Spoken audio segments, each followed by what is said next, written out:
Bonjour à tous les amateurs de déclamation et de lecture orale. L'éloquence, la déclamation sont des activités de plus en plus pratiquées, notamment au travers des concours d'éloquence.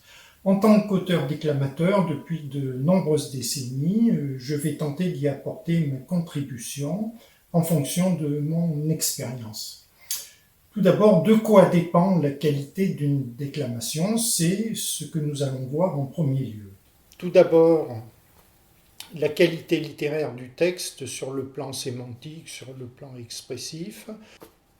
Un second point qui est la qualité du texte sur le plan euphonique. Alors c'est un aspect auquel on ne pense pas, mais qui s'avère donc fondamental si on est amené à déclamer un texte. La voix du déclamateur. Alors le déclamateur peut avoir une voix plus ou moins agréable, portante, aiguë, grave, claire, etc. Alors là, ce sont des qualités sui generis dont on n'a pas obligatoirement la maîtrise. Néanmoins, on peut travailler sa voix, on peut gérer sa respiration, modifier le timbre. Il existe des stages pour cela en général, donc c'est une partie qui est traitée par des chanteurs qui connaissent très bien le problème. Alors vous avez des vidéos sur YouTube qui traitent très bien cet aspect. Le maintien physique sur scène. Alors le maintien physique sur scène, généralement, là ce sont des acteurs, des comédiens qui pourront vous conseiller sur ce point. L'aspect essentiel, l'intonation, l'expression en fonction du texte, alors ça c'est l'aspect qui est traité par la plupart des stages de déclamation et c'est en effet le point le plus important. Alors vous avez un exemple, eh bien l'association Les Livreurs qui organise des stages avec d'excellents maîtres de stage et vous pouvez participer à ces stages pour améliorer votre déclamation.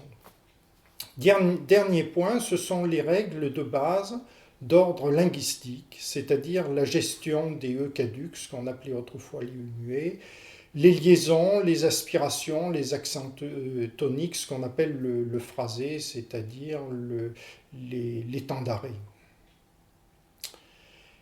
C'est un aspect qui est généralement peu ou pas traité par les maîtres de stage parce qu'ils s'intéressent au niveau supérieur, c'est-à-dire, comme nous l'avons vu, l'expression dans le texte.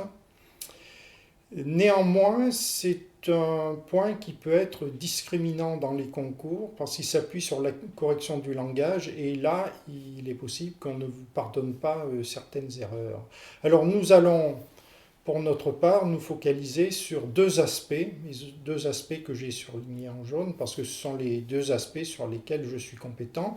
Pour les autres aspects, je n'ai pas de compétences particulières. Donc les deux aspects, ce sont l'euphonie dans le texte et les règles d'ordre linguistique. Et comme je vous l'ai dit, donc d'une part pour la prose et d'autre part pour la poésie. Alors la qualité euphonique du texte. Alors si vous êtes l'auteur du texte, vous pouvez le modifier. Alors si vous réalisez un choix sur plusieurs textes, de textes d'auteur, il est vraisemblable que vous n'allez pas considérer cet aspect en priorité. Alors, néanmoins, je vous conseille d'essayer à plusieurs reprises votre texte et de voir les parties qui sont les plus difficiles à prononcer. Alors, c'est ce qu'on appelle l'épreuve du gueulois. Je crois que c'est Flaubert qui a introduit ce terme. Donc, vous déclamez votre texte et vous voyez, vous essayez de juger son degré d'euphonie. Alors, s'il y a des aspects, des passages qui vous paraissent difficiles à prononcer, là, vous avez un risque de plantage en public, parce que même si vous le maîtrisez bien en répétition, lorsque vous serez devant le public, eh bien, vous verrez que là, il y a des risques majeurs. Donc, il n'est peut-être pas inutile de choisir un texte en fonction de sa qualité euphonique. Alors, vous pouvez traiter votre texte, quelques pages de votre texte, et le situer par rapport à d'autres textes de référence.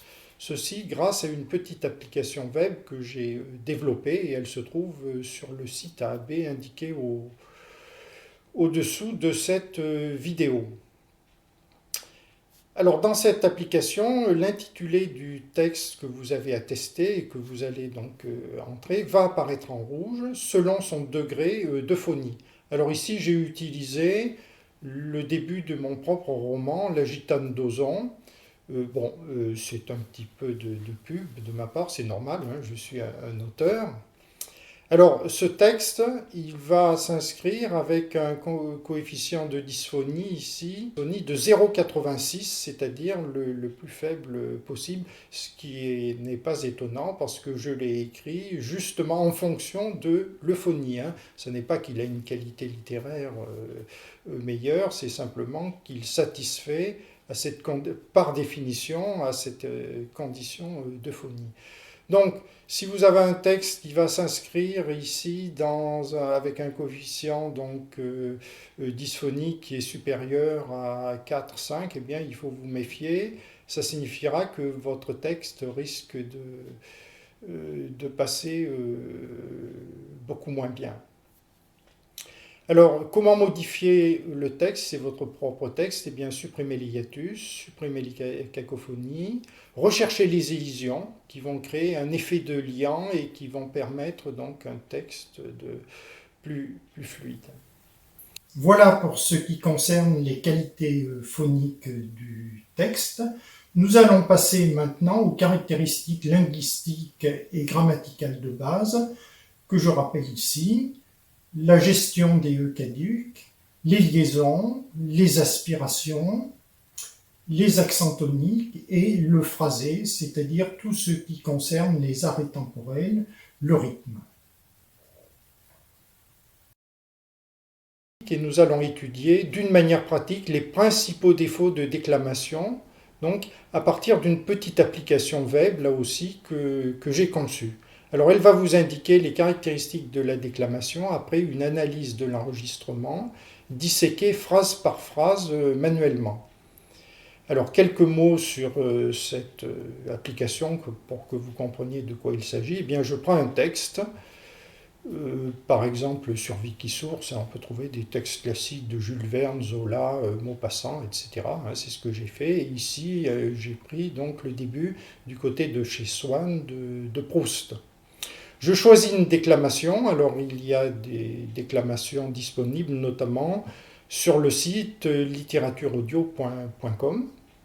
Et la première étape, donc, c'est d'entrer le texte, de passer l'enregistrement donc à plusieurs reprises pour déterminer les arrêts temporels, les aspirations, les E caducs, s'ils sont prononcés ou pas, les liaisons, si elles sont évitées ou non, les E caducs à l'intérieur du mot, intralexicaux, nous verrons ça, et on obtient une statistique de la déclamation avec indication des principaux paramètres.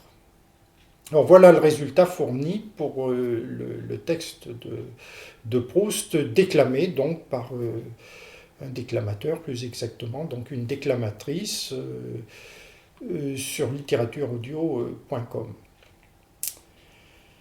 Alors tout d'abord les arrêts temporels non respectés, c'est-à-dire les points, les tirets, tous les types de points, point-virgule. Je ne considère pas ici les virgules, on verra pourquoi. Alors, le déclamateur doit les respecter absolument. En général, c'est toujours respecté. Alors pourquoi cette étude des arrêts temporels est tout de même intéressante? Eh bien, c'est pour le cas de la poésie, parce que dans la poésie, vous avez une pause à la fin de chaque vers. Et un défaut qui apparaît, c'est que quelquefois, eh bien, certaines personnes, peut-être qui n'ont pas l'habitude de lire la poésie, ne marquent pas suffisamment la fin des vers, ce qui entraîne une confusion entre la prose et la poésie. Donc, bien respecter ceci, bien laisser un temps d'arrêt à la fin du vers, parce que c'est ce qui va donner à la poésie sa spécificité et ce qui va faire ressortir le rythme de la poésie. Voilà, alors les arrêts correspondant aux points, ce sont des arrêts, point, point, virgule, sont des arrêts obligatoires. Les arrêts possibles au niveau de la virgule sont des arrêts beaucoup plus lâches et pas toujours possibles d'ailleurs et pas toujours souhaitables, notamment en poésie. Alors ce sont des cas très compliqués que nous allons voir par la suite. Deuxième item, les arrêts temporels surajoutés. Alors, en plus des arrêts obligatoires au niveau des points, point-virgule, eh bien, vous serez forcément amené à rajouter des arrêts, alors à l'occasion de virgules ou pas, pour pratiquer des respirations en dehors de toute ponctuation, parce que vous avez des syntagmes qui peuvent faire une dizaine, une quinzaine de mots. Alors ici, le nombre de respirations, tous ces chiffres, j'ai oublié de le dire, sont pour 1000 interfaces, c'est-à-dire à peu près 1000 mots. Vous devez avoir un chiffre qui est inférieur à 100, à peu près entre 100 et entre 50 et 100 pour 1000 interfaces. Si vous êtes au-dessus, il faut veiller à ce que votre texte n'apparaisse pas trop haché. Si vous êtes en dessous, c'est que vous ne prenez pas assez de respiration et votre texte pourrait paraître monotone. Donc veillez à obtenir une bonne mesure entre ces deux valeurs.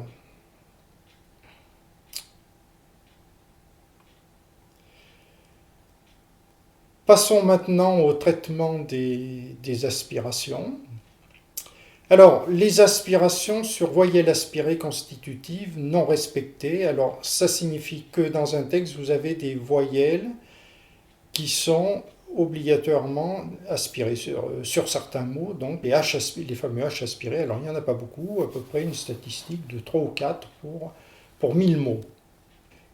Alors, si vous dites un haricot, ça n'est pas très grave, mais en fait, là, vous ne marquez pas le H aspiré. Vous devez dire un haricot. Ce qui fait la différence, c'est que dans ce cas-là, vous évitez le hiatus. Si il y a un H aspiré, vous devez prononcer ce H aspiré. Par exemple, elle hocha la tête. Alors si vous dites elle hocha la tête, c'est moins correct que si vous dites elle hocha la tête. Alors là, vous apocopez le E, mais vous devez dire normalement elle hocha la tête, hein, sans apocope du E. Maintenant, les cas de liaison sur une voyelle aspirée, constitutive, alors là, sont des cas quand même très, très, très rares, mais cela peut arriver. Alors l'exemple célèbre, les haricots, bien sûr, ou les handicapés. Alors ça signifie que vous devez, si vous avez un doute, chercher dans un dictionnaire tous les mots qui sont susceptibles de présenter un H aspiré. Pourquoi? Parce que là-dessus, c'est une erreur sur laquelle on risque de ne pas vous pardonner. Vous pouvez faire une excellente prestation et vous risquez d'être discriminé pour une erreur de ce type-là. Alors le cas des noms propres, qui ne sont pas toujours dans le dictionnaire. Alors les noms propres, en français, en général, ils n'ont pas de H aspiré. Dans les langues étrangères, là il faut vous méfier, ils peuvent avoir des H aspirés ou expirés comme en allemand. Alors, par exemple, on pourra dire la mort d'Hitler, c'est correct, mais on pourra dire aussi la mort de Hitler, c'est correct aussi. Tout dépend. Si vous dites la mort d'Hitler, ça veut dire que vous employez le mot français Hitler, le mot francisé. Hein. Si vous écrivez la mort de Hitler, dans ce cas-là, vous employez le mot allemand. Hein. Alors pour certains noms, on peut employer le mot dans la langue étrangère ou le mot francisé. Les aspirations erronées maintenant sur voyelles non aspirées constitutivement. Alors qu'est-ce que c'est? Eh bien c'est le cas donc, de personnes qui surajoutent des H aspirés devant toutes les voyelles, et en particulier sur des voyelles qui ne sont pas du tout aspirées constitutivement. Alors exemple, il éternua, eh bien certaines personnes vont dire il éternua, il éternua, alors avec une aspiration légère, hein, certainement. Par exemple, il imita ainsi, là je n'aspire pas. Si je dis il imita ainsi, j'aspire. Alors, ce genre d'erreur, qui peut être très répétitive, hein, chez certaines personnes, vous pouvez avoir jusqu'à 100 à 150 aspirations de ce type-là, hein, dans une déclamation. L'intérêt paradoxal, si on peut dire, comme souvent d'ailleurs dans les incorrections, c'est que vous allez gommer des hiatus, mais c'est tout de même incorrect, et il y a l'inconvénient d'avoir un discours qui est une déclamation qui est beaucoup plus rugueuse, qui est moins fluide, moins coulante. Et en particulier, lorsque vous mettez des voyelles sur des élisions. Hein, ça peut paraître absurde, mais ça existe. Je peux vous garantir que j'ai vu ce cas-là. Alors par exemple, l'orange écorcé, certains vont dire l'orange écorcé. Le traitement des E caducs. Alors tout d'abord, les cas de E caducs surajoutés, c'est relativement rare, mais il y a des personnes qui sont enclines à surajouter des E caducs. Alors vous pouvez avoir une dizaine de caducs surajoutés chez certains déclamateurs. Alors il faut faire attention à ce point-là. Alors un exemple, le sel marin. Vous devez prononcer le sel marin, mais si vous rajoutez un E, vous dites le sel marin, eh bien évidemment c'est une incorrection que l'on ne peut pas admettre. Et là encore, cette incorrection, paradoxalement, pourra permettre d'éviter certaines cacophonies, puisque justement c'est le rôle des E caducs dans la langue, c'est d'éviter les enchaînements consonantiques, d'éviter les rencontres entre consonnes. Alors, il y a certains cas où ces E peuvent être tolérés. Alors, si vous écoutez par exemple les filles de la météo à la télévision, eh bien, elles ne vont pas dire le vent d'ouest souffla parce que c'est imprononçable. Hein. Alors à partir du moment où c'est imprononçable, eh bien vous pouvez vous permettre l'incorrection de dire comme elles disent, les filles de la météo, donc et elles font bien, elles disent le vent d'ouest souffla. Voilà. Alors en l'occurrence, qui a tort dans ce cas-là lorsqu'il y a une rencontre imprononçable, bien c'est l'auteur qui a tort parce qu'il aurait dû prévoir dans son texte, eh bien, une autre alternative, par exemple, eh bien, il peut dire le vent d'ouest aujourd'hui souffla, voilà, il a supprimé donc le problème. Alors on peut dire que c'est la langue aussi qui est imparfaite et qu'elle devrait admettre un muet. Mais enfin, il est toujours difficile de remettre en cause la langue. Personnellement, je vous conseille plutôt, si vous êtes auteur, d'éviter ces rencontres et dans des cas extrêmes, si vous êtes déclamateur, là, vous pouvez vous permettre de rajouter un E en plus. Donc,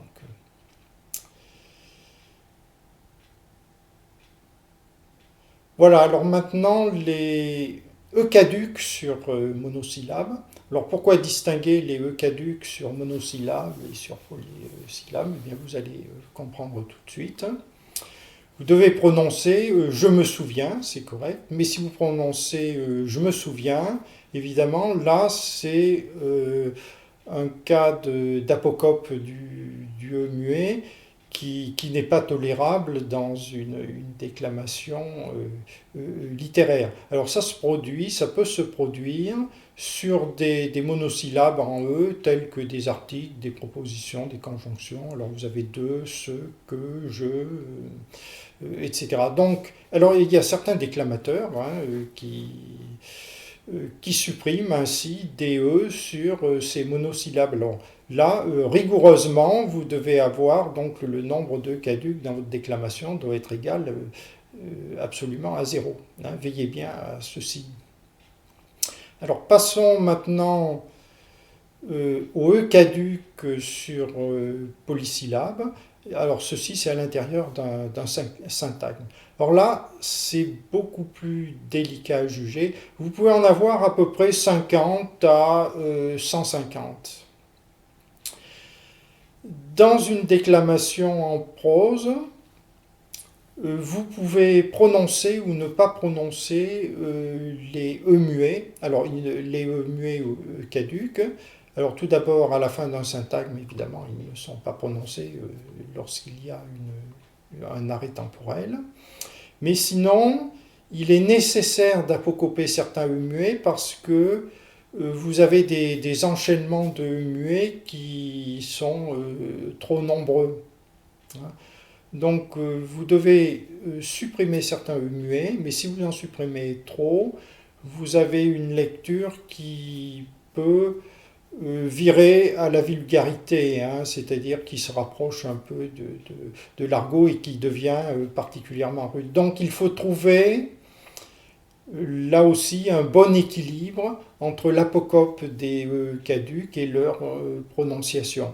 Si vous êtes au-dessus de 100 pour 1000, eh bien je pense que vous avez intérêt à augmenter le nombre de E caducs donc, que vous rencontrez. Alors en poésie c'est à la fois plus simple et plus compliqué. En poésie, vous devez obligatoirement prononcer tous les E caducs qui se trouvent à l'intérieur du vers. Obligatoirement, parce que sinon vous n'avez pas le décompte des syllabes et c'est une erreur fondamentale. Alors il y a un cas assez complexe qui est dû aux virgules. C'est le cas ici dans ce vers. Des roses, des lilas répandaient leur odeur. Vous êtes obligé de prononcer le mot rose, mais vous ne pouvez pas réaliser ou difficilement réaliser un temps d'arrêt correspondant à la virgule ici pour prononcer le E du mot rose. Or, vous devez obligatoirement le prononcer, ce E, sinon il va vous manquer une syllabe. Alors, le moyen, c'est d'éviter évidemment l'arrêt temporel, mais d'accentuer l'accent tonique du mot, par exemple sur le mot rose, sur le O. En poésie, du reste, vous pouvez avoir souvent intérêt à accentuer un peu les accents toniques. Donc là, vous allez prononcer des roses, des lilas. Voilà. Ce qui permet de compenser l'absence d'arrêt temporel.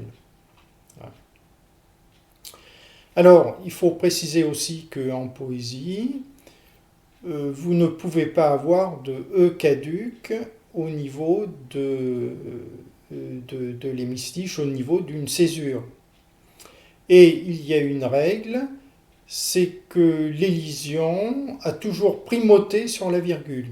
Par exemple, dans ce vers, le conflit s'envenime, ainsi l'on n'entend guère. Alors cette règle-là, il faut l'appliquer aussi en prose et vous bénéficierez donc de l'apport d'une élision, ce qui ajoute toujours à la fluidité du texte. Donc, je vous conseille de toujours appliquer cette règle, donc de la primauté de l'élision sur la virgule.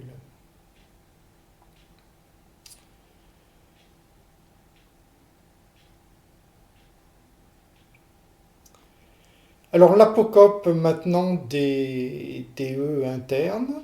Alors les E internes ou E intralexicaux, bien que ça ne corresponde pas exactement au terme lexical, mais enfin bon, c'est une appellation qu'on peut leur donner. Vous pouvez en avoir à peu près ils sont assez nombreux, je ne les ai pas comptabilisés, mais vous avez à peu près, je pense, une trentaine, même une quarantaine de possibilités, d'apocoper ces E. Alors, exemple, c'est de dire renouveler au lieu de dire renouveler. Dans une déclamation littéraire, il est fortement conseillé de prononcer tous les E qui sont à l'intérieur à l'intérieur des mots, tous ces E intralexicaux. En poésie, c'est obligatoire, évidemment, hein. Donc, je vous conseille là aussi d'appliquer cette règle. Il y a quelques cas pour lesquels ça peut passer, mais tout de même des cas extrêmement limités. Je vous conseille plutôt de tous les prononcer. Alors, on en vient au traitement des liaisons. Alors, les liaisons, c'est ce qui va vous permettre de communiquer une élégance particulière à votre discours. Et ces liaisons, elles ont une grande importance parce qu'elles peuvent même servir de marqueur social, de marqueur culturel, hein. Si vous ne faites aucune liaison, vous avez donc des hiatus partout. Mais dans ce cas-là, on va juger que vous venez d'un milieu populaire où on ne fait pas les liaisons. Maintenant, si vous mettez trop de liaisons, et en particulier des liaisons qui ne sont pas forcément très, très heureuses, eh bien là, vous risquez de tomber dans un discours affecté et un discours un peu pédant. Donc il faut trouver, encore une fois, un bon équilibre entre ces liaisons. Alors je vais vous donner quelques exemples de liaisons ici et des conséquences positives et négatives d'ailleurs lorsque vous prononcez ou pas ces liaisons. Alors en poésie, il faut en principe les prononcer toutes, hein. Alors un exemple, tout à coup il arriva, il est bien évident ici que vous ne pouvez pas faire la liaison donc avec le P, tout à coup il arriva, ça ne passe pas. Mais en revanche, le P, comme dans trop étroit, mais elles sont très rares. Alors un autre cas avec les S. Alors dans cette phrase-là, les fleurs décomposées ont perdu leur parfum. Alors, vous voyez tout de suite que si vous faites la liaison, et normalement il faut la faire, hein, c'est un pluriel, donc c'est fortement conseillé de la faire, eh bien vous allez créer ici une cacophonie, décomposaison. Si vous ne faites pas la liaison, vous dites les fleurs décomposées ont perdu leur parfum, évidemment ça sera plus coulant, hein. Mais je ne suis pas certain que ça soit absolument correct d'éviter une liaison ici sur un pluriel, hein. Vous avez un autre cas ici. Sachez que les formules osées peuvent scandaliser, hein. Même chose, hein. Un exemple ici en poésie où vous devez prononcer les S malgré la virgule. Donc ici, règle de primauté de la liaison sur la virgule. C'est la raison pour laquelle le cas de la virgule est très difficile à trancher, hein. Donc ici, puis surviennent périls, échecs, désillusions. Et là, vous devez la respecter, d'autant plus que c'est un pluriel, hein. Donc voilà pour ce qui est donc des généralités sur les liaisons. Maintenant, on va voir des cas particuliers. Alors, les liaisons sur les R. De nombreux déclamateurs évitent les liaisons sur les R. Alors, par exemple, chanter en chœur, hein, ici, ou chanter en chœur. Vous avez intérêt, à mon avis, à respecter quasiment toutes ces liaisons en R. Maintenant, les liaisons Z et T sur des mots neutres ou singuliers ou indéterminés. Alors, pourquoi les distinguer des liaisons avec pluriel? Parce que on comprend bien que éviter ces liaisons sur des singuliers ou des neutres est